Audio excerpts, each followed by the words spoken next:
minha ideia é que nessa aula a gente consiga, ah, definir os conceitos das integrais, mas de forma geométrica, talvez de forma física, né, para ficar claro mesmo o conceito de integral e não somente a gente ficar fazendo cálculo, né, e não saber o que está calculando. Então a ideia é que a gente, nessa aula, dê um panorama, dê uma visão geral do que significa as integrais duplas e o que ela calcula de fato, né.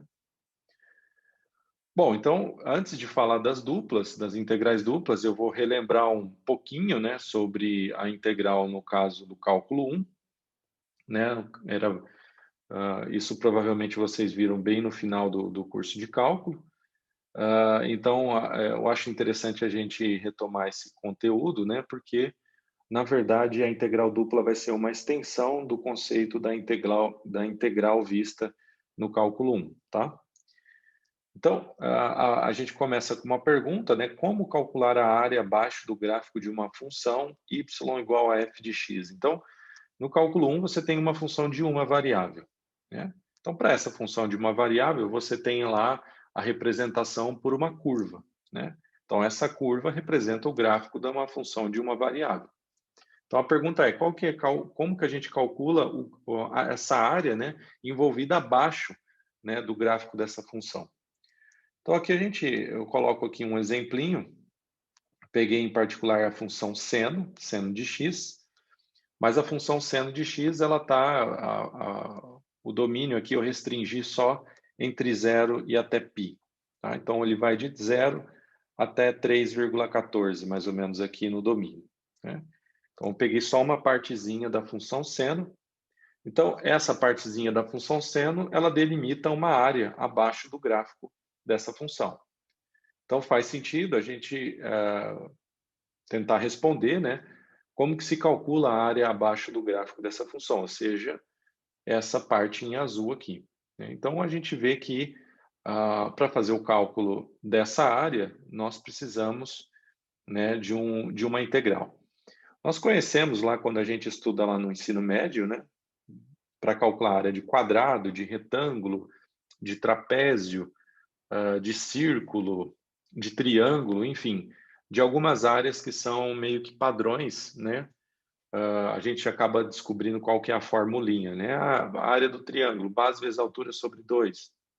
A área de um trapézio, né? Base maior mais base menor vezes altura sobre 2. A área de retângulo, lado vezes lado. Enfim, então essas áreas, a princípio, elas, perceba que eu estou falando ela de um ponto de vista, né, que ela é formada por segmentos de reta, né? Então, trapézio, triângulo, retângulo, enfim. Bom, aí quando você pensa em algo curvo, talvez você poderia pensar na área do círculo, né? Então, a gente, né, estuda lá no ensino médio que a área do círculo é π vezes o raio ao quadrado, né? Mas muitas vezes a gente acaba não entendendo o porquê dessas fórmulas, né? Agora, se você tem uma área muito complicada, né, que é definida por uma função meio estranha, que não seja um segmento de reta, como essa curva aqui, você tem que apelar para um novo conceito, né? Esse novo conceito é o que vocês viram lá do cálculo 1, chamado de integral.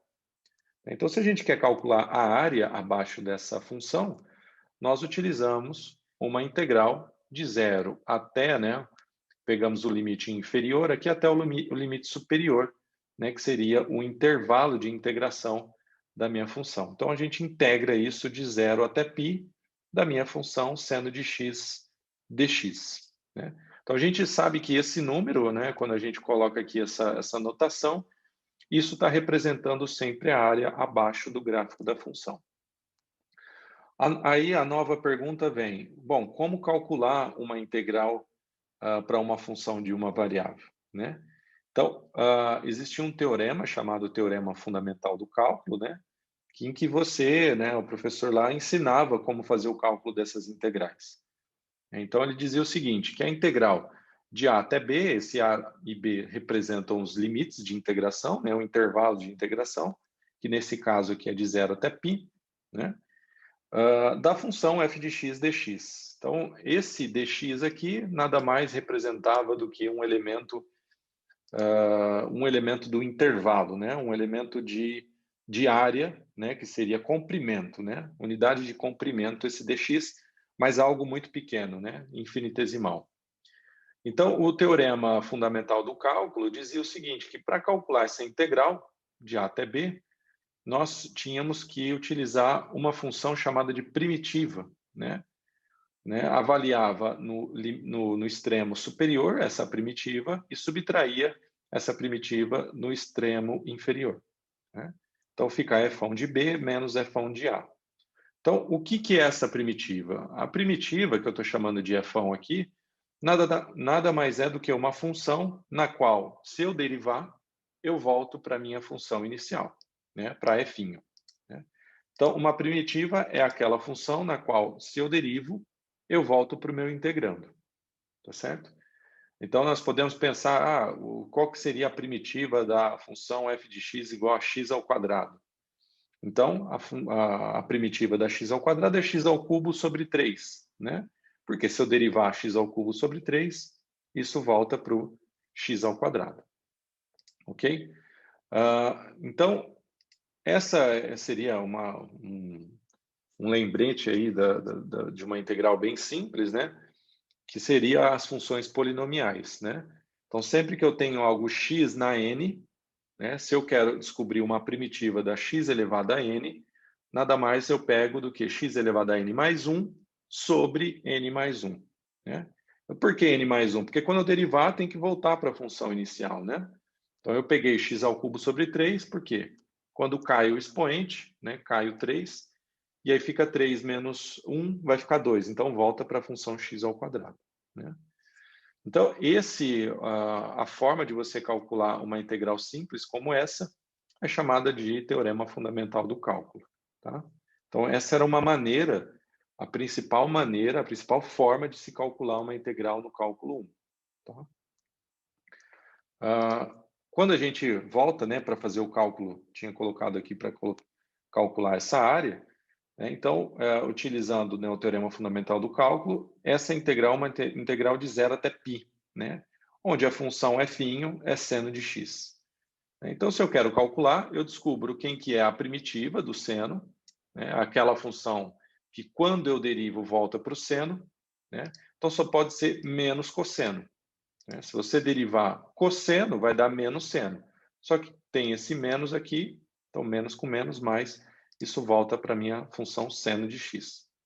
Isso avaliado de 0 até π. Né? Então, esse seria o meu Azinho e meu Bzinho. O Azinho é 0 e o Bzinho é π. Né? Então, o que eu faço? Eu posso deixar esse menos aqui para fora, né? E aí eu avalio utilizando o teorema fundamental do cálculo, f de B menos f de A. Então, eu utilizo aqui o cosseno de π, né? Esse primeiro cara, e subtraio o cosseno de 0, que seria o cosseno do A. Né? Então, esse sinal de menos ele fica, né, em evidência. Então, fica cosseno de π é menos 1, menos o cosseno de 0. E o cosseno de 0 a gente sabe que é menos 1 também. Tá certo? Ou melhor, desculpa, cosseno de 0 é 1. Então, fica menos 1, menos 1. Né? Então, menos 1, menos 2, com esse menos aqui de fora, fica 2. Né? Então, essa área que eu coloquei a princípio, para a gente descobrir qual que era o valor dessa área, essa área aqui, na verdade, é 2, né? 2 unidades de medida. Perceba que essa área aqui, né, em geral, se fala muito sobre ela, né? Porque você está integrando uma função seno de 0 até π, e o resultado acaba sendo 2, né? Não envolve π e nenhum múltiplo dele. Então, isso aí é um exemplinho interessante aí do ponto de vista trigonométrico, né? Porque não envolve esse valor aí, essa constante que é 3,14, né? Tá certo? Então, é só um lembrete, né, de como que a gente calculava a integral no cálculo 1, né? Eu pegava sempre o extremo superior e subtraía do extremo inferior, né? Sobre qual função? Sobre a função que é a primitiva, né, que eu estou chamando de f primitiva de f, né? Bom, agora, né, tendo em vista a ideia aí do que seria a integral no cálculo 1, né, como que a gente pode pensar na questão da integral no cálculo 2? Então, no cálculo 1, a integral ela se resume a um cálculo de área, né? Então, vamos pensar, integral eu estou calculando área abaixo do gráfico da minha função. Quando a gente pensa agora no cálculo 2, bom, a gente está trabalhando com uma função de pelo menos duas variáveis, né? Então, se a gente toma como princípio aí uma função de duas variáveis, o gráfico dessa função é o quê? Uma superfície, né? Tridimensional, certo? Então, se é uma superfície tridimensional, quando a gente for calcular a integral dupla, nada mais a gente vai estar calculando do que um volume, né? Mas um volume determinado pelo quê? Então, na parte de cima, eu vou ter uma superfície, que é o gráfico da minha função de duas variáveis, né? Então, esse gráfico na parte de cima e o plano XY vai te delimitar um sólido, né? Então, esse sólido delimitado, né, se a gente quer calcular o volume desse sólido, nós temos que fazer uma integral dupla, né? Todo esse processo, eu vou falar de que maneira a gente vai fazer esse cálculo, né? Mas nós temos que pensar nisso, né? Vamos pensar que a integral dupla, ou seja, a integral sobre uma função de duas variáveis, vai calcular um número. Esse número vai representar o volume, tá? Eu tinha comentado em relação ao cálculo de uma variável, ou seja, no cálculo 1, de algumas regiões que são estudadas lá no ensino médio, né? Então, eu tinha falado para vocês de área de triângulo, de área de retângulo, de área de trapézio, de área de círculo, né? Então, essas áreas, a gente acabava vendo essas formulinhas dessas áreas lá no ensino médio, né? Quando a gente pensa também em volume, bom, nós estudamos também volume no ensino médio, né? E aí nós tínhamos alguns volumes meio que padrões lá, né? Volume de cilindro, por exemplo, que era a área da base vezes a altura. Volume de esfera, por exemplo, né? Que era 4/3 de πr ao cubo. Que mais? Volume de cone, né? Enfim, tinham essas superfícies que nós acabamos vendo lá no ensino médio e também sabíamos, né, de uma determinada fórmula que calculava o volume dessas superfícies, né, desses sólidos, né? Aí a questão vem a seguinte: bom, eu tenho essas que são cilindro, né, essas superfícies que são meio que padrões, e eu vou lá agora, eu não quero mais algo desse tipo, né? Já que eu já sei calcular, essas aí são mais simples. Mas imagine que eu tenha algo, por exemplo, assim, né? Então, eu fiz uma figurinha aí só para vocês terem uma ideia, né? Essa parte em vermelho é uma superfície, né? Uma superfície que representa o gráfico da tua função de duas variáveis, né? Então, perceba que eu tenho um gráfico acima, e aí se eu olho no plano XY, delimitou um sólido, né? Então, aqui eu tenho a superfície em cima e dentro dela aqui representa um sólido, né? Poderia encher de água isso aqui, né, de algum líquido aqui nesse sólido, né? Mas perceba que o que está em cima não é um retângulo, como o que está embaixo, por exemplo, né? Porque se fosse um retângulo, a mesma coisa em cima fosse a mesma coisa embaixo, no final a gente sabe calcular volume de paralelepípedo, né? É só fazer o produto das dimensões aí, né? Fazer esse lado, vezes esse lado e vezes esse lado. Aí beleza. Só que o problema é que agora a parte de cima é uma coisa já um pouco mais delicada que a gente tem que tomar cuidado, né? Bom, então tá, vamos tentar ter essa ideia e depois eu vou explicar isso envolvendo todos os cálculos, como que faz isso, mas vamos pensar assim, o problema agora ele consiste em quê? Em calcular o volume delimitado por essa superfície que está em vermelho e por esse retângulo aqui, digamos aqui no plano XY, né?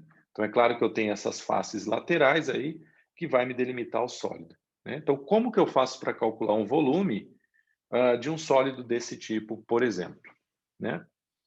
Bom, eu preciso, quando a gente vai falar integral, por exemplo, a gente precisa tentar enxergar algum domínio de integração.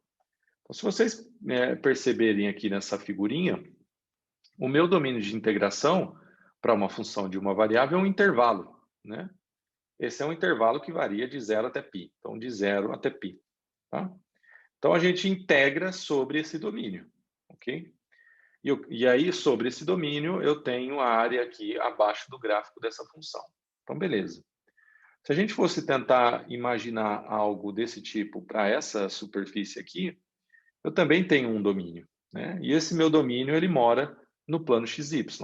Então, eu posso pensar aqui que seria a sombra que essa superfície de cima faz, né? Então, essa sombra aqui tá, eu coloco em cinza aqui para vocês verem. Ainda, obviamente, continua sendo um retângulo, né? É quase uma sombra, né? Porque uma sombra, se fosse ver essa parte aqui de cima, ia ter algo meio que pontilhado lá nas pontas, né? Mas vamos pensar assim, né? O que delimita de fato no plano XY é esse retângulo, né? Bom, eu poderia pensar então que eu tenho uma base, né? Essa base seria, a princípio, algum domínio, né? Então eu tenho que calcular esse volume, então eu já tenho algo que está na base, né? Em geral, quando a gente tem um sólido lá no ensino médio, né, que quer calcular o volume, a gente sempre pensa a área da base vezes a altura, né? Qual que é o volume do cilindro, de um cilindro de altura h, por exemplo? É a área da base, que é o círculo, vezes a altura. Então, π vezes r ao quadrado, h, né? Então, eu sempre, em geral, quando a gente calcula volume, eu tenho que ter uma base, né? Essa base que eu coloco nessa figurinha aqui, é essa base que de fato aqui representa um retângulo no plano XY, tá? Colocado aqui como cinza, tá? Como que a gente vai calcular esse volume, né? Então, como que a gente pode fazer? Nessa base, né? Então, aí eu coloco essa pergunta, né? Qual que vai ser o volume do sólido delimitado por essa superfície, pela parte de cima, né? Então, qual que seria o processo para tentar calcular esse volume? Então, o que a gente faz é, pega esse domínio, né? Esse retângulo a princípio, né? E vai lá e você tenta fazer uma partição para esse domínio. O que é uma partição, né? Uma partição nada mais é do que você fatiar, né, e quadricular, vamos supor assim, essa minha região que está contida no plano XY, né? Então eu vou lá e faço esse fatiamento, digamos assim, né, na direção X e depois na direção Y, né? Então a gente vê o plano, né, esse retângulo quadriculado, tá certo? Bom, o que a gente pode fazer? Eu vou escolher um desses retângulos, tá? Um desses quadrinhos. Vou pegar um, né? Então aqui eu peguei e pintei ele aqui, tá? Eu vou pegar um ponto, né, nesse plano XY, então nesse que eu quadriculei aqui, nesse azulzinho, eu vou pegar um ponto lá nele, tá? Um ponto nele significa um par que tem coordenadas XY, x, y, tá? O que eu vou fazer? Eu vou lá e vou calcular o f dele, né? Então, peguei o ponto ali, vou lá e faço o f desse ponto. Bom, fazer o f desse ponto, ele vai bater na superfície, né? Então, na hora que eu faço o f desse ponto, né, o correspondente vai estar aqui sobre a superfície em vermelho, né? E vai me dar um correspondente aqui no eixo z, né? Eu estou pegando a imagem desse ponto, em outras palavras, né? Beleza. Ao pegar essa imagem, o que eu vou fazer é construir como se fosse um prisma, né? Um determinado prisma. Então, eu peguei aqui, eu tenho um retângulo na base e ergui, né, para cima, pegando a imagem, que a gente chama um ponto aqui no plano XY, aqui dentro desse quadrinho azul, a gente chama de ponto amostral, né? Então, eu vou lá e pego, né, a imagem dele vai cair aqui na superfície, né? Vai bater em cima da superfície. Beleza. Então, bateu lá na superfície, eu vou construir agora como se fosse um prisma, né? Que tem por base exatamente esse quadrinho aqui, né? Esse que está em azul, esse retângulozinho aqui. É claro que isso não vai dar no topo aí, não vai dar a mesma coisa que embaixo, né? Não vai ser retângulo em cima, porque a tua superfície ela tem uma certa irregularidade ali, ela é meio curva, né? Então, eu tentei fazer aqui de uma forma, né, de um aspecto que você pega, né, como se fosse uma parte da tua superfície, né? Você está pegando todo mundo aqui e está levando lá para cima. Então, é como eu montar um prisma, né, que tem base retangular, mas em cima tem algo curvo, né? Um único prisma, né? Um elemento, um único elemento de volume para esse sólido todo, né? Então a gente está vendo uma parte, né? Se eu quero calcular o volume de todo, eu estou olhando para uma parte só do volume que representa esse volume desse prisma que eu estou colocando aí, tá certo? A pergunta é, bom, o que você vai fazer que você pegou uma parte desse, tá? Então a gente vai fazer o seguinte: o volume, né? Se eu olhar para o volume desse prisma, dessa única partezinha que eu estou pegando, vai ser o quê? Vai ser a área da base, né? Que é a área desse retângulo em azul que eu pintei, vezes a altura, certo? E isso daí é representado assim, eu coloco na seguinte nomenclatura, né? O V de IJ, né? IJ significa o ponto amostral que você pegou. Imagine que você tem essa partição toda aqui, você escolheu qualquer um desses quadrinhos, né? Então eu fui lá e escolhi esse, tá? Poderia ter escolhido esse? Poderia, né? Então esse IJ só para dizer que foi escolhido aí de forma aleatória dentre todos esses aí que eu coloquei, tá? Então, aqui representa o f de xi e yj, representa a altura, porque é o correspondente no eixo z, né? E a área de r e j representa a área desse retângulo que está em azul, né? Então, vamos lembrar o seguinte: área da base vezes altura, isso me dá um volume. Volume do quê? Volume desse prisma que eu estou colocando aqui, né?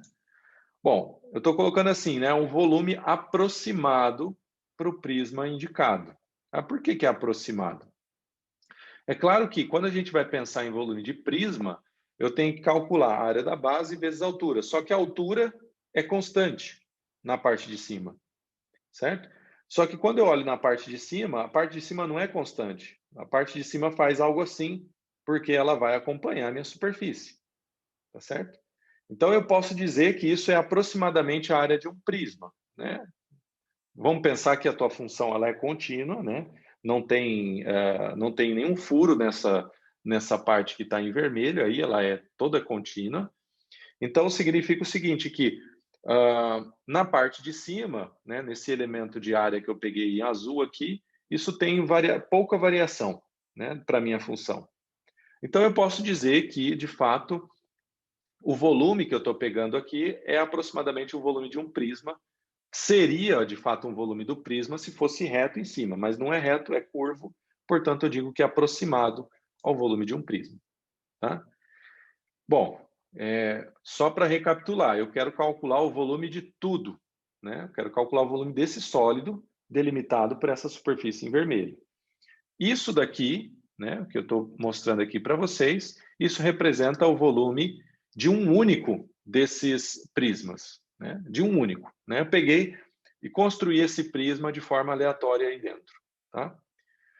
Bom, talvez vocês já devam estar pensando como é que eu vou fazer o cálculo agora do volume total, porque agora eu tenho que varrer sobre todos esses volumes. Então, para cada um desses quadradinhos aqui embaixo, né, nessa partição, eu vou construir um volume de um prisma, né? Então, a gente pode pensar assim, que o volume do sólido, delimitado pela superfície, ele é aproximadamente a somatória de todos esses volumes, né? Mas o que é isso aí, professor? Então, vamos lá. Peguei esse volume aqui. Bom, se eu pegar um outro aqui agora para um outro quadrinho aqui, eu vou construir um outro prisma. Beleza. Aqui eu vou construir outro, aqui eu vou construir outro. Então, para cada quadradinho desse daí, eu vou construir um prisma, certo?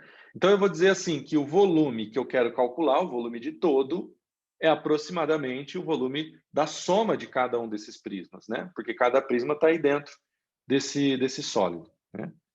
Então, eu coloco esse símbolo aí que significa uma aproximação, né? O volume do sólido delimitado pela superfície é aproximadamente a soma de todos esses volumes. Tá certo? Como que a gente define agora o que seria, de fato, esse volume no todo, né? Perceba que eu tenho um problema aqui, que esse volume do sólido, delimitado pela superfície, é algo que é aproximado, né? Eu queria o volume, né, do sólido, não algo aproximado, né? Eu quero a conta aí exata, né? Como é que eu faço para que essa conta ela fique de fato exata, né? Então a gente pega o seguinte, a definição diz que se a sua função ela é integrável no domínio, que poderia colocar domínio R ou domínio D, mas o domínio D ou domínio R, tanto faz aqui, é essa parte de baixo aqui, tá? Então representa tudo essa parte de baixo, né? Então, se ela é integrável nesse domínio, e se o seguinte limite existe, né, onde módulo de P, que representa o módulo da partição, é o diâmetro da partição. Então, né, vamos tentar aqui só observar o seguinte, né, não ficar tão preso aí nessa forma. O que acontece se eu pegar um limite, né, dessa partição tendendo a zero, né? Então, perceba que o volume do sólido deu aproximadamente o volume da soma de cada um daqueles prismas. Beleza. Eu quero que o volume do sólido seja igual, de fato, a alguma coisa e não algo que seja aproximado. Então, se eu pegar essa partição e diminuir ela cada vez mais, ou seja, se eu quadricular cada vez mais essa minha partição, imagine que agora, ao invés de ter esses quadradinhos aqui, eu pegar algo menor ainda desses quadradinhos, né? Fique cada vez menor. Então, a gente vai fatiando cada vez mais o eixo X e o eixo Y, né? Então, isso vai ficando com aqueles quadradinhos cada vez menores. Se eu olhar agora para o prisma que tem por base cada um desses quadradinhos que são muito pequenininhos, o que vai acontecer é que eles vão se encaixar muito bem abaixo da superfície, né? Se antes eu estava falando que isso aqui representa um volume aproximado para o prisma, à medida que eu diminuo, né, a área da base, o que acontece é que esses prismas eles vão se encaixar na parte de cima da superfície e vai ficar muito, muito, muito aproximado à superfície, né? Não vai ficar algo que não é meio com o prisma, no caso, ele fica um pouco para cima ou um pouco para baixo. Não. À medida que eu fatio cada vez mais a minha partição, deixo ela cada vez menor aqui a minha base, o que vai acontecer é que na parte de cima desse prisma ela vai se ajustar muito bem. Vai ficar bem lixado, digamos assim, a parte do prisma, na parte superior do prisma. Então é como se todos esses prismas eles se encaixassem, né, na parte de baixo da superfície. Né? Então, à medida que eu diminuo, né, com a minha partição, ou seja, à medida que eu fatio cada vez mais a minha partição, né, isso representa o volume do prisma, ele representa de forma mais real o volume do sólido, tá certo? Então, na verdade, esse limite, ele exatamente é colocado aqui para representar isso, né? O módulo aqui que representa o diâmetro da partição, né, indo para zero, significa que eu estou particionando cada vez mais o meu domínio, né? E aí eu tenho a minha aproximação, esse erro aqui que eu teria na aproximação, ele vai para zero, né? Então, se o erro vai para zero, o volume do sólido delimitado pela superfície é exatamente esse número aqui, dado por esse limite. A definição é algo assim que a gente, em outras palavras, a gente tem que aceitar, né? Mas essa aceitação ela vem de uma intuição. E o que tem que ficar claro é essa intuição, né? Porque é uma definição, beleza, mas a gente precisa aceitar. Mas será que ela faz sentido para a gente? Né? Será que ela, né, fez sentido? A forma com que isso foi construído? Então, eu acho que é bem bonito. Isso foi uma das coisas que foi observado quando Newton, né, estruturou todo o cálculo diferencial, né? Essas pequenas sutilezas, ele acabou observando e muito bem isso, né? Quero calcular o volume de um sólido que está delimitado por um gráfico de uma função de duas variáveis. Eu vou lá e faço o quê? Particiono o meu domínio, né, em vários quadradinhos desses e construo prismas, né? construo um prisma, 2 prismas, 3 prismas e assim por diante, para cada elemento da minha partição, né?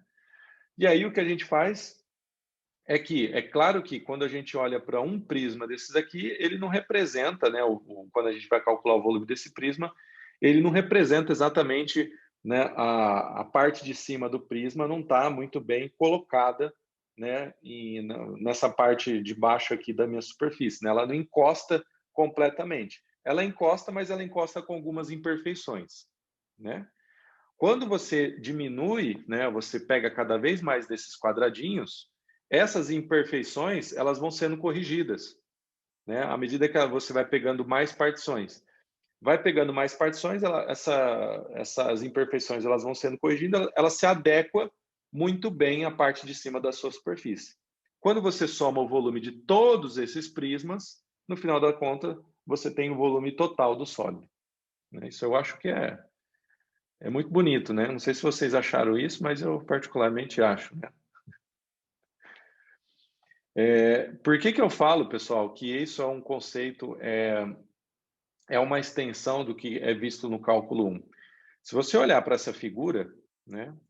Essa que eu coloquei inicialmente, quem lembra lá, quando fez cálculo 1, que o professor deve ter explicado, o que seria a integral, você poderia pegar, como que você define, né, a área aqui, né?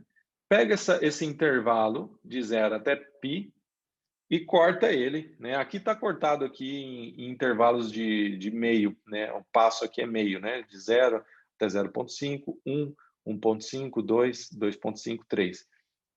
Se você diminui esses intervalos, né? Ao invés de 0,25, você pega 0, ao invés de 0,5, você pega 0,25, né? E assim por diante.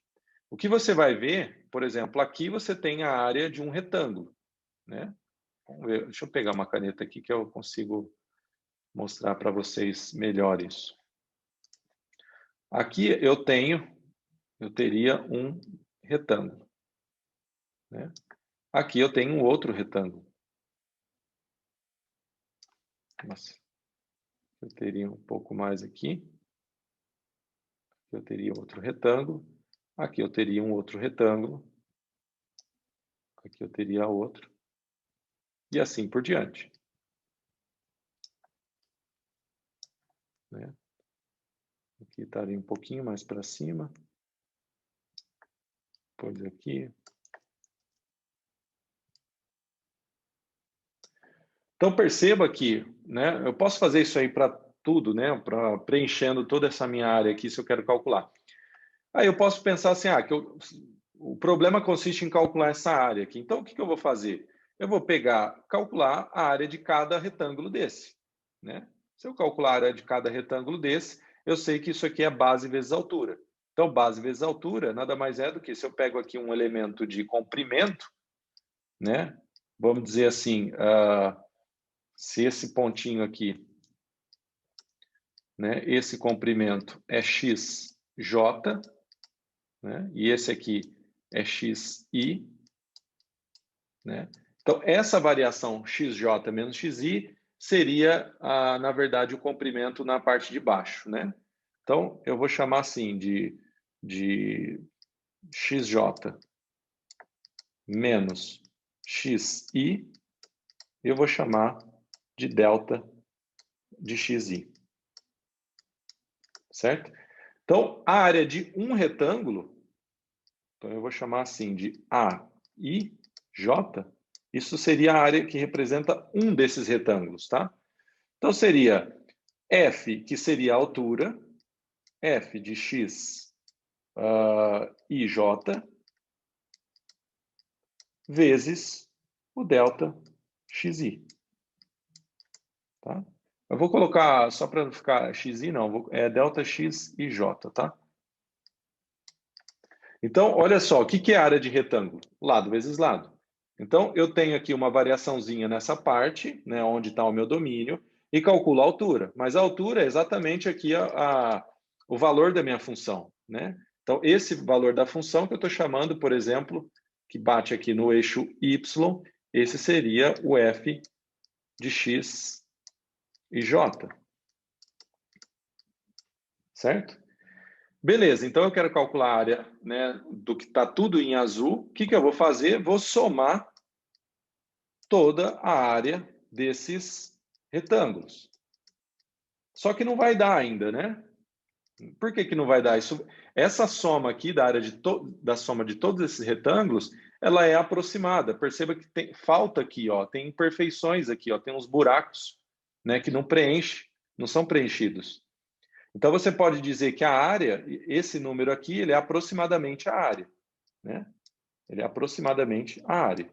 Como é que eu obtenho, de fato, o valor exato da área? O que que eu tenho que fazer? Eu vou diminuir cada vez mais essa minha malha aqui, né? No eixo X. Esses intervalos, essa base do meu retângulo, tem que ficar cada vez menor. Ou seja, tem que ir para zero o comprimento da base. Aí o que que vai acontecer? Esses retângulos, eles vão conseguir se enfiar muito bem, se encaixar muito bem, né? Essas imperfeições aqui de falta, elas vão se corrigindo, e no final das contas, à medida que eu aumento a minha malha, né, fatio mais o meu eixo X, no final das contas, né, essa área em azul vai representar a soma de todas as áreas desse retângulo aí, já que elas foram bem encaixadas. Então, se você pegar agora o limite, né, dessa soma da área de todos esses retângulos, né, de A e J, mas para quem indo para zero? Para delta, né, a partição aí, né? Eu vou colocar o módulo de x e j, né, vai para zero. Então, esse ir para zero significa eu cortar cada vez mais esse eixo x e esse comprimento de cada retângulo ficar muito pequenininho, né? Então, agora sim, esse número aqui, isso aqui, é exatamente isso aqui. Tá? Representado por essa integral chamada de integral de Riemann, né? Bom, e aí, por que que eu estou colocando isso? Porque isso, de fato, tem total extensão para o cálculo no caso de funções de duas variáveis, né? Então, quando a gente olha para isso, eu vou particionar toda a minha base, né? Particiono toda a minha base, e ao invés de pegar um retângulo, agora eu vou pegar um elemento de volume.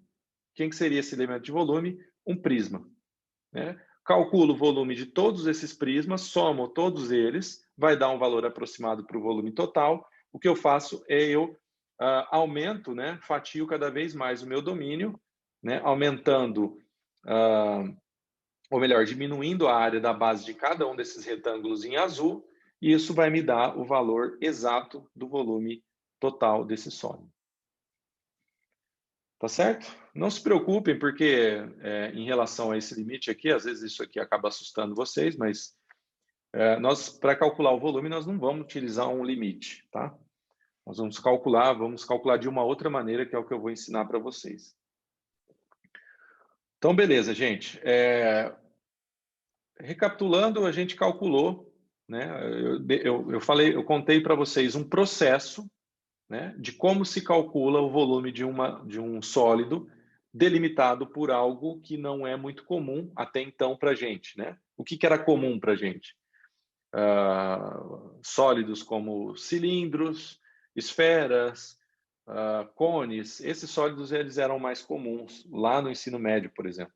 Agora nós começamos a ter sólidos um pouco mais complicados, né? Perceba que essa figura aí, por exemplo, não tem nem nome, né? É um sólido delimitado por essa superfície. Só que ainda assim a gente consegue calcular o volume. Tá? Ainda é possível se calcular o volume desse sólido. E aí eu estou mostrando para vocês o processo, como se calcula esse volume. Tá? Esse processo, pessoal, nada mais é do que um processo que a gente faz, um processo limite. Né?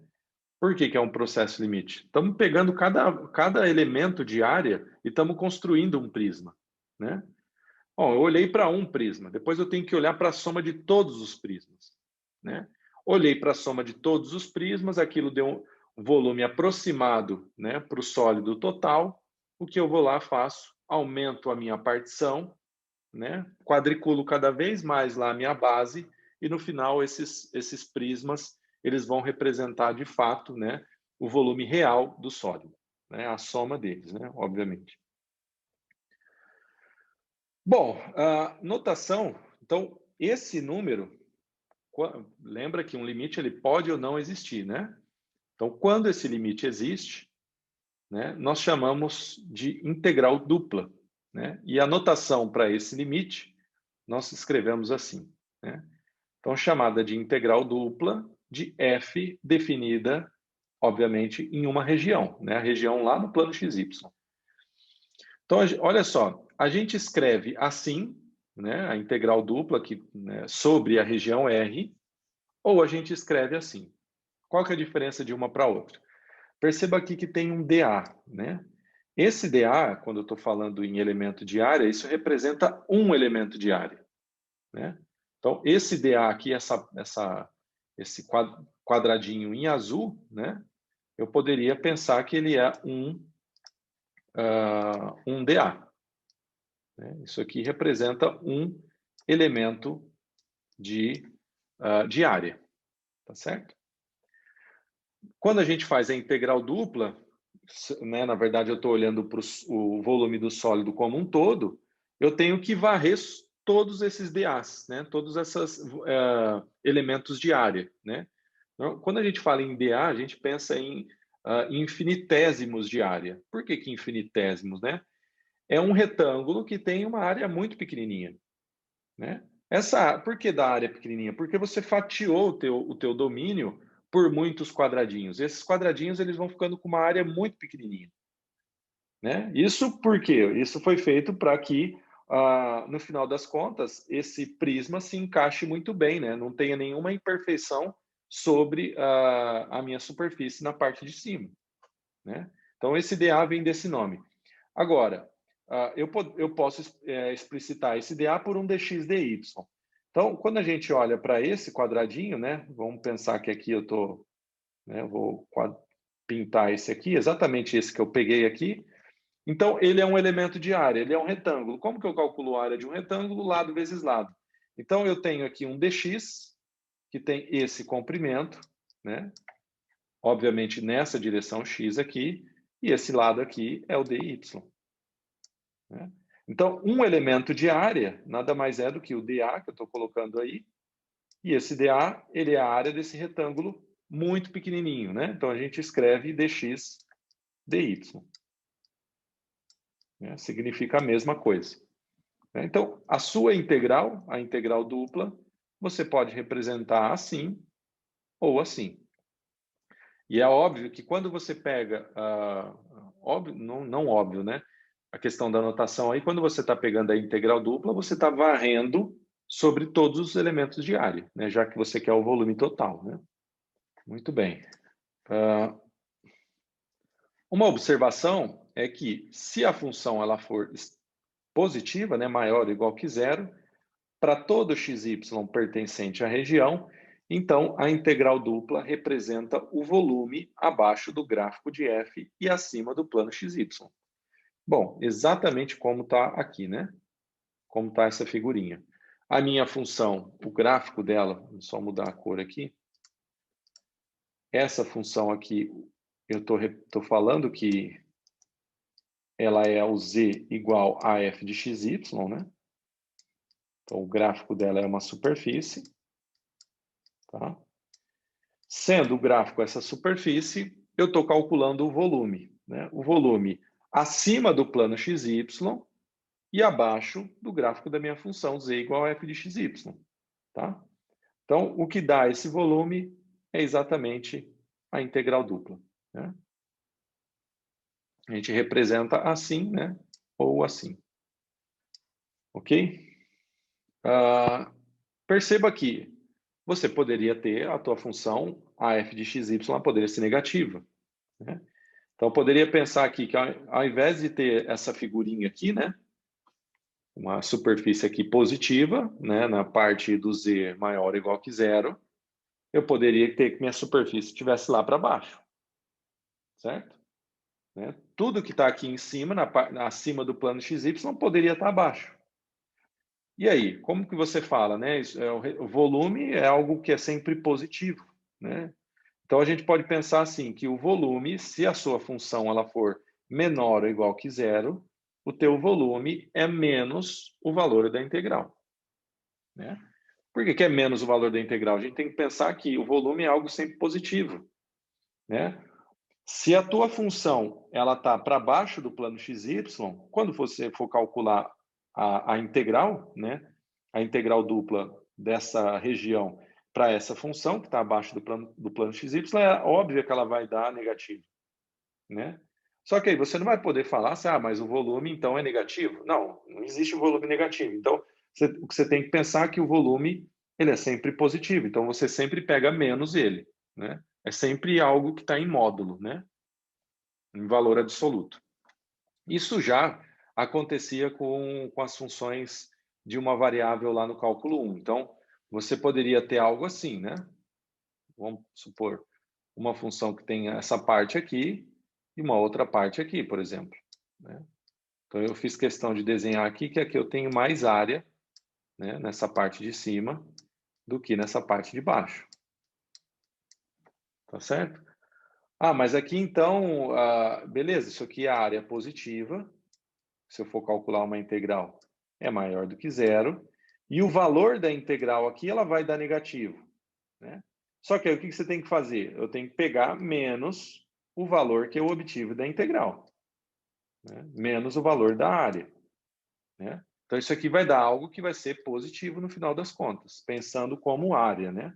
Não posso pensar como integral. O valor da integral pode dar negativo, isso não tem problema.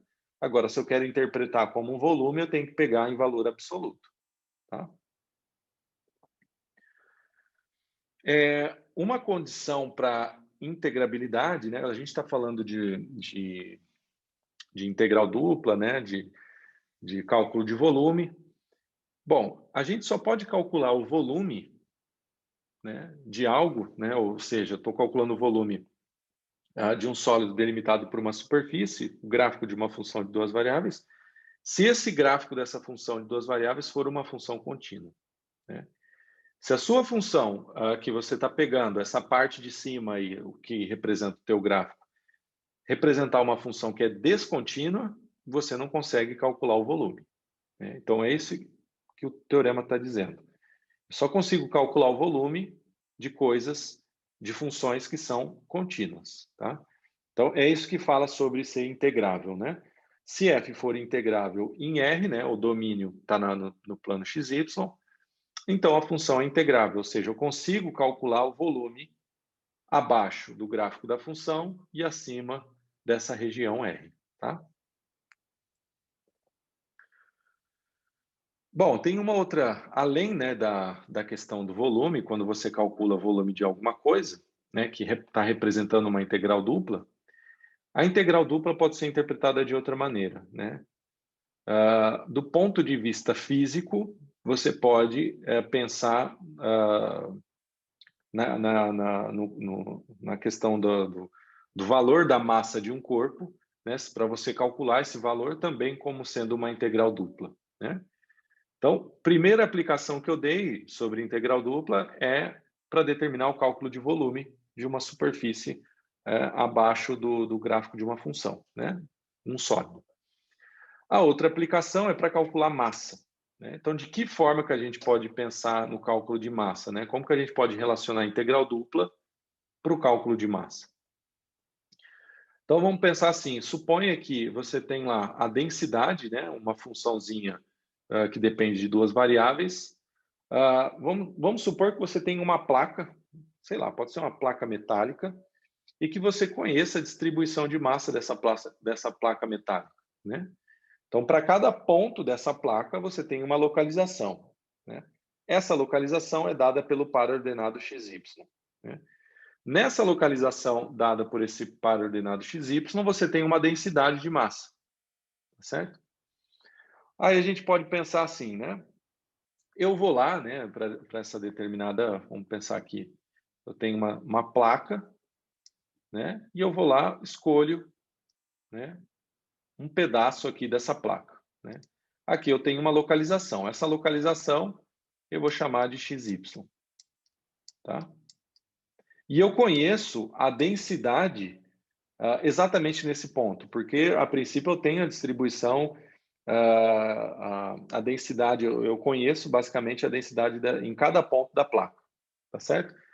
A densidade exatamente nesse ponto eu estou representando por delta de XY, tá certo? Bom, se a sua função é contínua, né? Vamos pensar que agora a gente está no mundo de integrabilidade. Se a sua função é contínua, significa o seguinte, que nesse quadradinho que eu coloquei, a densidade ela tem pouca variabilidade, ela varia pouco, tá certo? Bom, se ela varia pouco, o que a gente pode pensar é o seguinte, se eu pegar essa densidade, delta de xy, né, e multiplicar pela área, né, desse quadradinho, ou seja, na proximidade onde eu tenho essa densidade, o que vai acontecer? Vezes a área. O que é densidade vezes área? O que vocês acham que vai dar?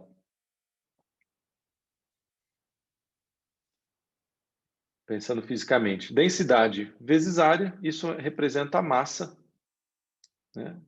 A massa desse quadradinho, né? Pensando aqui nessa única partezinha da placa, tá certo? Então eu tenho a massa exatamente nessa localização, né? A massa nessa localização em XY da placa, tá certo? Bom, se eu quero saber agora a massa total da placa, o que eu tenho que fazer? Eu tenho que fazer essa análise, não só para um quadradinho, mas eu tenho que fazer análise para todos esses quadradinhos, ou seja, para todos os elementos da minha partição, né? Para todos, eu tenho que variar sobre todos, né? Sobre toda a placa. Na hora que eu variar sobre toda a placa, isso vai me dar o quê? Vai me dar uma integral dupla, tá certo? Então, eu estou colocando massa de R, né? Vamos supor que R aqui representa a minha placa, né? Tá certo? Então, fazer uma integral dupla sobre a função densidade, né? É basicamente fazer o quê? Bom, eu estou pegando lá a densidade e multiplicando pelo elemento de área. Densidade por elemento de área, massa daquele elemento. Faço a integral dupla sobre tudo, significa pegar a massa sobre a partição, né? Sobre todos os elementos de área, ou seja, isso me dá a massa total, né? A massa de R, tá certo? Isso é uma outra forma de se calcular a integral dupla, né? Uma outra forma de expressar, né, o cálculo da integral dupla, que é um cálculo de massa, né? Isso é mais do ponto de vista físico aí, né? Então tá, já vimos duas coisas, né? Massa, né? Cálculo de massa e cálculo de volume, tá? Bom, algumas das propriedades, perceba que hoje, né, a gente está falando dos principais conceitos, né, das integrais duplas, depois a gente pode até fazer alguma continha, mas uma primeira propriedade que decorre, né, das integrais duplas é o seguinte, se você tem duas funções, f e g, onde f é maior ou igual que g, é claro que a integral de f vai ser maior ou igual que a integral de g. Isso, se você pensar geometricamente, faz todo sentido, né? Se você tem a função f, ela é maior que a função g. Então, a f está acima da g, né? Se a f está acima da g, ela delimita um sólido maior que o sólido delimitado pela superfície em g. O que acontece, então, é que o volume do maior é maior ou igual que o volume do menor, né? Então, isso aqui está explícito nessa propriedade aqui, tá? Se eu pegar a integral dupla, multiplicar por uma constante vezes a minha função, o que eu posso fazer é o seguinte, essa constante eu posso trazer ela para fora da minha integral dupla, né? Isso não altera em nada, né? Multiplicar Isso já acontecia lá no cálculo 1, né? Você faz a integral de c vezes f, né? Isso nada mais é do que vai dar c vezes a integral de f, né? dx, né? Então, na integral dupla acontece a mesma coisa, né? A constante ela vem para fora da integral. E a propriedade 3 diz o seguinte, que a integral da soma ou a integral da subtração entre duas funções nada mais é do que a integral da soma é a soma das integrais. A integral da diferença é a diferença das integrais, né? Então, é claro que se eu tenho aqui duas superfícies, eu vou delimitar dois sólidos. Se eu quero calcular o volume de todo, eu quero calcular o volume da primeira parte mais o volume da segunda parte, né? Se eu quero calcular o volume da diferença, eu tenho o volume do maior menos o volume do menor, faço a diferença, né? Vai dar exatamente a diferença entre esses dois volumes, né? Dependendo se a F for maior do que a G, enfim. Então, a gente pode expressar dessa forma, tá? Isso são propriedades que a gente vai estar utilizando, né, para fazer o cálculo dessas integrais, tá? Alguma dúvida aí, gente? Uma pergunta por enquanto? Tranquilo? Bom, e aí, como que se calcula essas integrais duplas, né? Eu já tinha falado para vocês, ou pelo menos relembrei com vocês, que nós tínhamos, para o cálculo 1, nós tínhamos o teorema fundamental do cálculo, né? Isso era a forma de se calcular uma integral no cálculo 1, né? Agora, se a gente está no ambiente das funções de duas variáveis, ou seja, na integral dupla, qual que vai ser o dispositivo que calcula essas integrais, né? Então, aqui nós temos exatamente isso, né? Esse dispositivo é chamado de teorema de Fubini, né? Então, esse teorema de Fubini, na verdade, ele vai dizer como que eu devo proceder para fazer o cálculo da minha integral, ou como que eu tenho que fazer para calcular esse volume de fato aí que a gente está observando. O volume ou a massa, né? Enfim. Bom, primeiro eu começo observando o seguinte. Eu vou chamar de R, né, a região do plano delimitada, né, por dois intervalos, né? Então a gente sempre coloca assim, ó, esse aqui é o intervalo AB cartesiano BC. Né? Então isso quer dizer o seguinte: essa região, vou colocar aqui no plano XY. Então aqui eu tenho X, aqui eu tenho Y e aqui eu vou colocar a minha região R, tá? Vamos supor que aqui vale R. O que é esse R? Esse R é exatamente essa base do sólido, né? Vamos colocar aqui, que eu tinha até colocado de cinza, né? Então, esse aqui seria o R. Tá?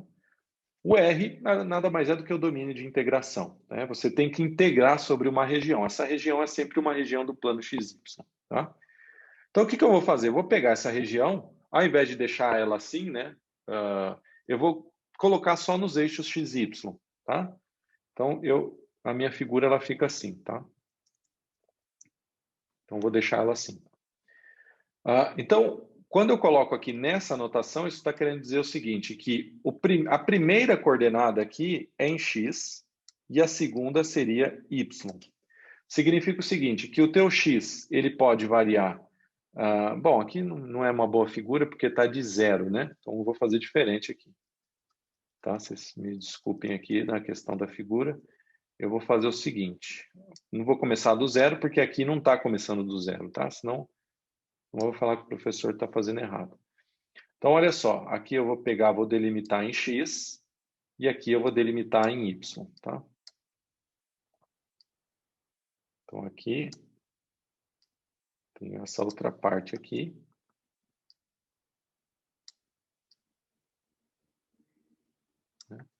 Então, aqui seria a minha região R. Perceba que eu não coloquei aqui no zero, só transladei ela um pouco aí para lá, né? Só para não ficar um dos vértices aqui sendo zero. Mas esse vértice aqui, ele poderia ser exatamente a origem, tá? Não teria problema nenhum. Então, aqui, essa minha primeira coordenada vai representar a variação para o meu x. Então, meu x ele pode variar de A até B. Tá certo? Quando eu faço cartesiano, né, o que significa cartesiano? Significa eu pegar a segunda coordenada aqui, esse seria meu y, e esse meu y ele pode variar de B até C. Então, essa segunda, o limite inferior aqui seria B, e o superior seria C. Né? Então, quando você varia x nesse intervalo e y no intervalo de C até B, ou de B até C, o que vai ser descrito vai ser um retângulo, né? Esse retângulo que eu estou colocando aqui. Tá? Então, esse retângulo, ele é representado dessa maneira aí, AB cartesiano BC. Tá? Cartesiano BC. Nossa. Tá difícil aqui. Certo? Então, essa é uma forma de representar retângulos no plano XY. Né? Se a sua base, né, for algo desse tipo, então você consegue calcular a integral dupla. E claro, né, uma condição aqui fundamental é que a tua função tem que ser contínua. Por que contínua? Porque é isso que garante a integrabilidade, lembra? Se tua função é contínua, eu consigo calcular o volume. Né? Então, para eu fazer o cálculo dessa integral aqui, né, sobre essa região R, que é dada por um retângulo, o que eu faço? Calculo. Primeiro, tenta observar só o que está aqui dentro. Né? Eu vou colocar até um colchetes aqui. Né? Que é o seguinte. Olha só, aqui dentro eu tenho uma integral do cálculo 1. Né? A integral de A até B, de f de x e y dx. Esse dx aqui representa que eu estou dizendo que essa variação de A até B é de fato em x. Né? Então, o meu x está variando só nesse intervalo. Ok? Vou lá e faço o cálculo dessa integral primeiro. Né? Então, primeiro eu calculo a integral do que está dentro. Depois eu olho para o todo. Né? O que seria o todo? O todo agora é fazer a integração, uma vez que eu fiz a integração sobre x, né? Obtive um determinado resultado, depois eu vou lá e faço, em cima daquilo, eu faço a integração em y. Né? Então agora você observa que esse y que está aqui fora, ele é exatamente aquele cara em que tem variação de C até D. Né? Então o que está aqui fora, ele representa a integral de fora também. Né? Então esse seria o segundo passo a ser feito, o segundo passo a ser calculado. Né? Posso inverter essas coisas? Pode. Mas posso inverter e tem que tomar um certo cuidado. Ao fazer essa inversão, né, olha aqui que antes era dx dy, agora é dy dx. Eu tenho que inverter também os limites de integração. Né?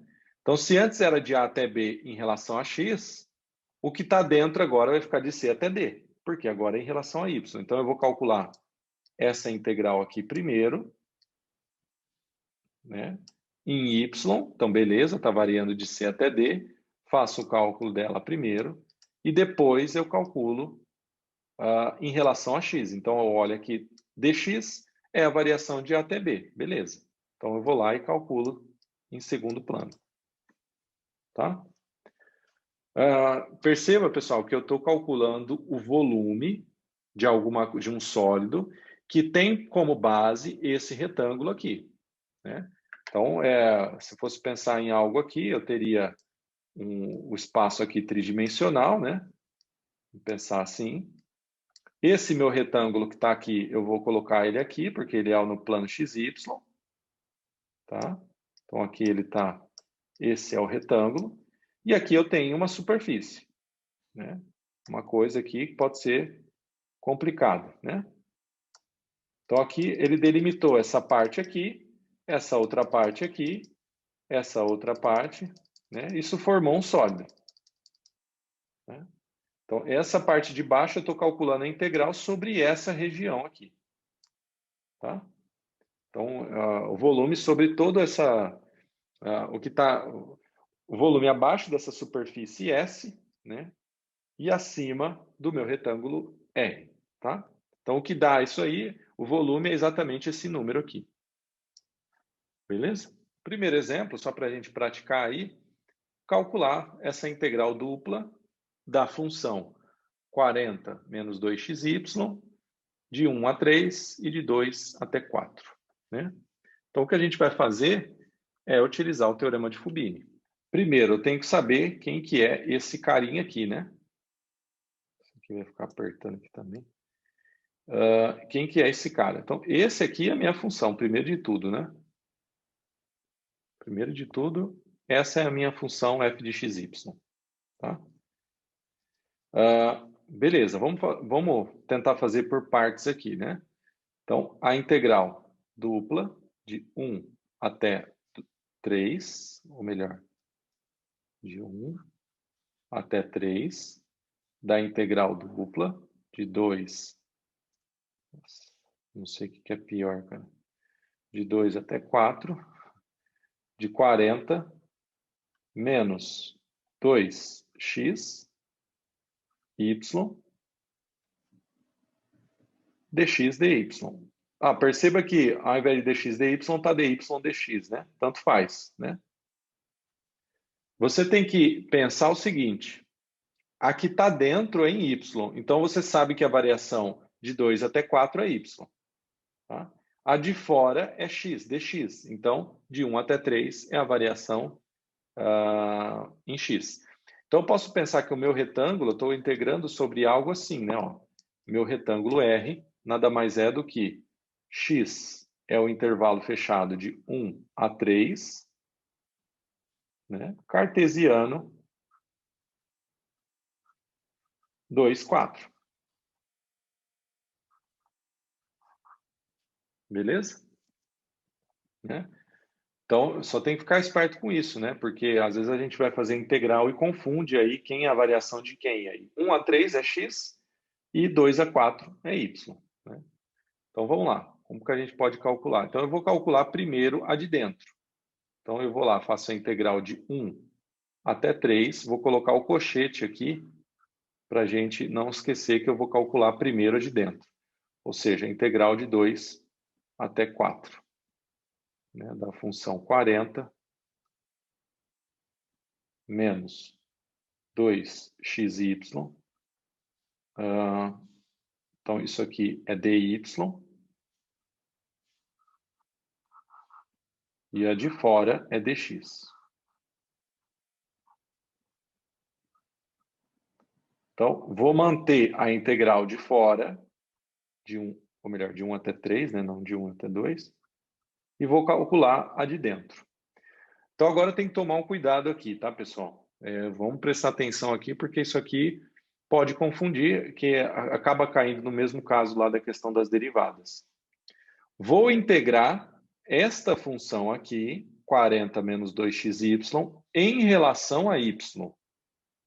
Então, y agora é a variável, x é constante. Então, tem que pensar isso. Na mesma coisa, quando a gente pensava em derivada, a integral é a mesma coisa. Se antes eu derivava em relação a x, o y era constante. Se eu derivava y em relação a x, o x era constante. Se eu vou integrar em relação a x, y é constante. Se eu vou integrar em relação a y, x é constante. Então, isso aí não muda, tá? Então, olha só, 40. Vou integrar o 40 em relação a y. Então, isso vai ficar 40 vezes y. Mas por quê mesmo? Porque lembra que é a primitiva, né? Quanto que é a primitiva de 40? 40y em relação a y, né? Se eu derivar 40y, 40, né? Menos 2xy em relação a y. A integral de 2xy em relação a y. Então, o x é constante. Vou integrar o y, né? Então, isso aqui tem que ficar 2x y ao quadrado sobre 2. Mas por que y quadrado sobre 2, professor? Porque é integral de y. Integral de y é y2 sobre 2. Né? Pronto. Isso aqui, por enquanto, né, vamos deixar assim. Eu tenho que avaliar o que eu acabei de calcular aqui. Eu tenho que avaliar de 2 até 4, porque isso era a avaliação, né, em y. E aqui, dx. Certo? Vamos continuar aqui.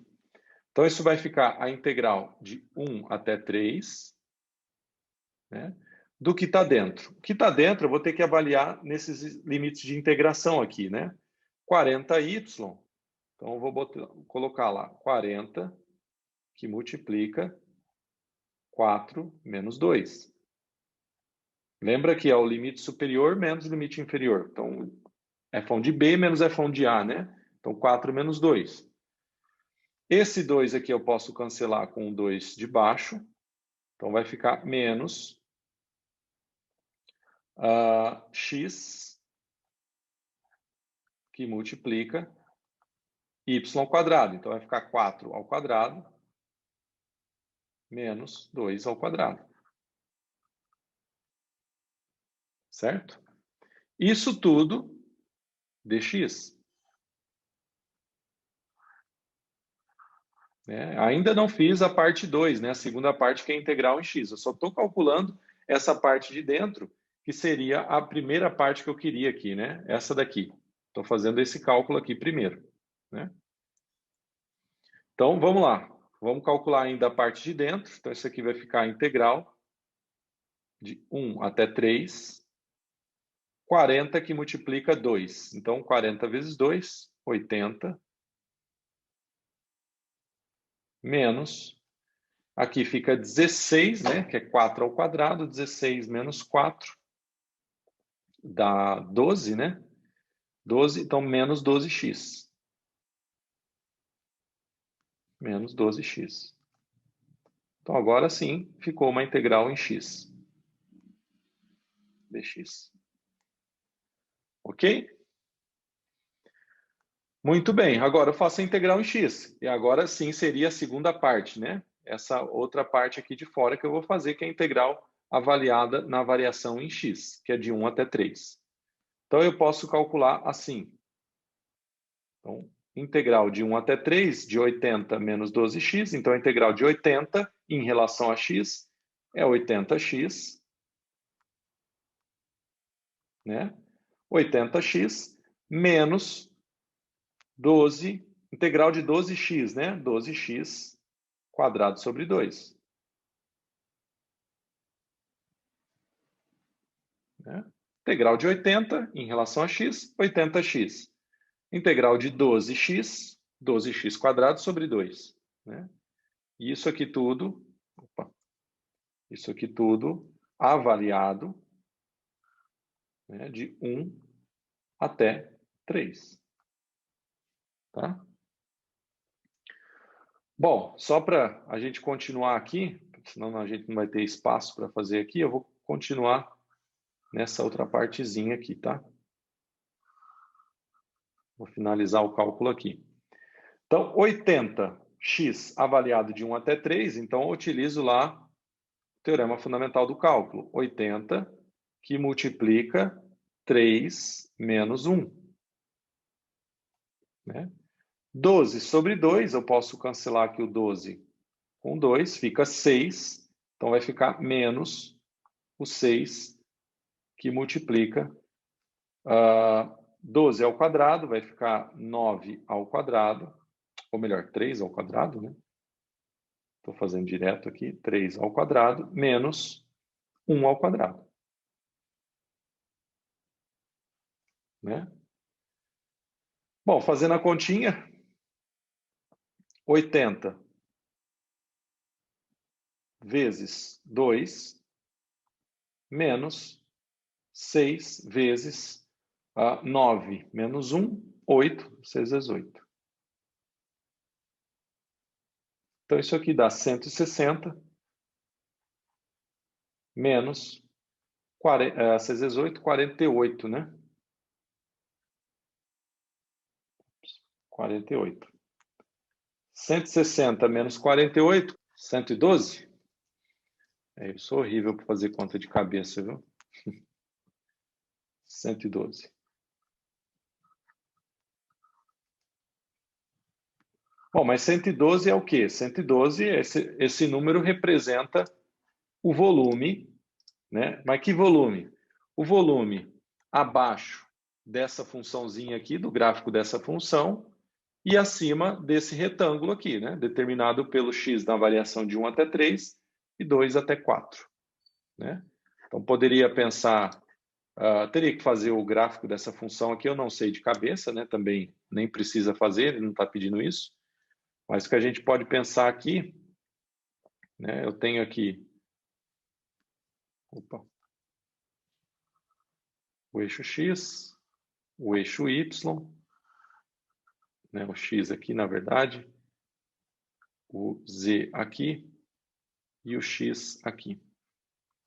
Né? Então, a variação para o X é de 1 até 3. Então, poderia pensar aqui. Não, aqui é Y, né? Estou trocando as mãos aqui. Aqui é Y, esse eixo é o Y, esse é o X. Então, aqui eu poderia pensar que é 1, e aqui 3, e para o Y, 2, e aqui 4. Então, isso ia formar um retângulo aqui que tem essas dimensões. Né? Então, esse seria a sua área, o seu domínio de integração. Essa função aqui, ela é uma função que é positiva, definida nesse retângulo. Então, é algo que está aqui em cima, né? Minha superfície é algo aqui. Então, você está calculando o sólido, né, delimitado aqui pela superfície na parte de cima e pelo retângulo na parte de baixo. Né? Então, esse aqui representa a superfície S. Tá? Então, o cálculo, né, resumidamente, o cálculo da integral dupla, o que você tem que fazer? Tenho que calcular sempre o que está dentro primeiro. Então, a integral ela sempre se baseia de dentro para fora. Né? Olhei para essa integral dupla aqui, o que eu vou fazer? Eu já sei que a primeira integral que eu vou fazer é essa de dentro. Né? Então, você tem que olhar em relação a y, tenho que fazer a integral em relação a y. Então, eu fui lá, fiz 40 em relação a y, 40y, menos 2x quadrado y em relação a y, vai ficar y ao quadrado sobre 2, né? Na multiplicação aqui. Faço a conta, obviamente avaliando aqui de 2 até 4, né? Utilizando lá o teorema fundamental do cálculo, né? 4 menos 2, quando está o y aqui. Aqui o y ao quadrado fica 4 ao quadrado menos 2 ao quadrado. Né? Obtive uma expressão que depende somente de x. Então, olha só. Essa parte aqui depende só de x. Bom, depende só de x, você vai fazer agora a integral em x. Né? Faço a integral em x e chego no valor da integral. Né? Então, esse 112 representa o valor da integral dupla. Né? Então, isso aqui é exatamente 112. Né? 112, volume do sólido delimitado por essa funçãozinha e abaixo do retângulo. Tá? Perceba o seguinte, pessoal. Olha só, esse exemplo eu coloquei de 1 até 3, 2 até 4. Eu vou deixar como exercício para vocês calcularem exatamente o inverso. Tá? Então, se aqui era de 1 até 3, ela vai virar de 2 até 4. Se aqui era de 2 até 4, vai virar de 1 até 3. E óbvio que aqui tem que mudar, tem que inverter, né? Porque tem que seguir as variações corretamente. Né? Então, eu vou deixar como exercício para vocês pensarem aí, para ver quanto que vai dar, né? Aqui ficou 2 e 4, e aqui ficou 1 e 3. Tá? Quando você for calcular essa primeira integral, a integral de dentro, você vai integrar agora em relação a x primeiro. Né? Então, você vai obter algo, né, na hora que você for calcular essa integral, vai depender de y. Dependeu de y, aí sim você calcula a integral em y, que é a integral de fora. Certo? Isso não tem erro. Tem que chegar no mesmo resultado, tá? Isso tem que dar 112 da mesma forma que a gente chegou nesse outro aqui. Por quê? Porque o teorema de Fubini dizia isso, né? Se você integrar, independente se você percorrer em x primeiro ou percorrer em y, o volume tem que ser exatamente o mesmo, né? Isso é bem interessante, pessoal. Olha, por que tem que dar o mesmo, né? Vamos olhar para essa figura que vocês vão ter uma ideia já. Vou colocar assim. Vê essa parte de baixo aqui, né? Parte cinza. Eu quero calcular o volume desse sólido, por exemplo. Se eu olhar para esse sólido, né, em que eu faço a variação desta parte para essa, né, eu vou preenchendo esse sólido de algo, né, mas nesse sentido. Né? Quero integrar exatamente nesse sentido em y. Né? Então, quer dizer, vamos pensar que eu estou enchendo esse sólido deste ponto, né, até esse ponto, até o ponto final aqui. Tá? estou enchendo o sólido daqui para cá. Eu vou obter um volume, certo? Se eu pegar agora esse sólido, ao invés de encher ele daqui para lá, eu vou encher ele agora, não mais, né, nesse sentido, mas eu quero encher agora nesse sentido, né? A minha variação agora é daqui para lá. No final das contas, o que você vai obter? Vai obter o volume, né? Então, o volume tem que ser o mesmo, e nesse caso ela independe da forma com que você preenche esse sólido. Você pode preencher na direção X, ou você pode preencher na direção Y, né? Então, você trocar aí as ordens de integração, isso não interfere no cálculo da integral, porque no final das contas ainda você vai estar calculando o volume, né? Você encher o teu sólido assim ou assim, tanto faz, né?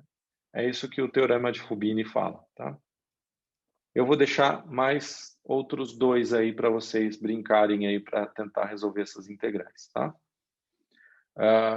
O item A é basicamente o item B trocado a ordem de integração, tá? Então, pessoal, deixo isso como exercício, tentem fazer, não deixem isso para a última hora, porque o assunto de integral ele é um assunto mais extenso. Então, nós vamos ver diversas formas de calcular a integral dupla. Depois de ver isso, a gente vai ver as integrais triplas. Então, se vocês não estiverem estudando cada dia um pouquinho, no final vai ficar muita coisa aí para estudar. Então, o meu conselho é sempre tentando resolver esses exercícios, né? E vocês vão tirando as dúvidas, tá? A gente vai ver outros exemplos, né? Outros exercícios, inclusive, onde a tua região de integração, por exemplo, não é um retângulo. E aí já começa a dificultar um pouco mais. Então, procurem estudar essa parte onde a tua região de integração é um retângulo. Isso é bem mais simples, né? Entendeu essa parte, vai ficar mais fácil de vocês entenderem lá para frente, tá? Então, não deixem de estudar, pessoal.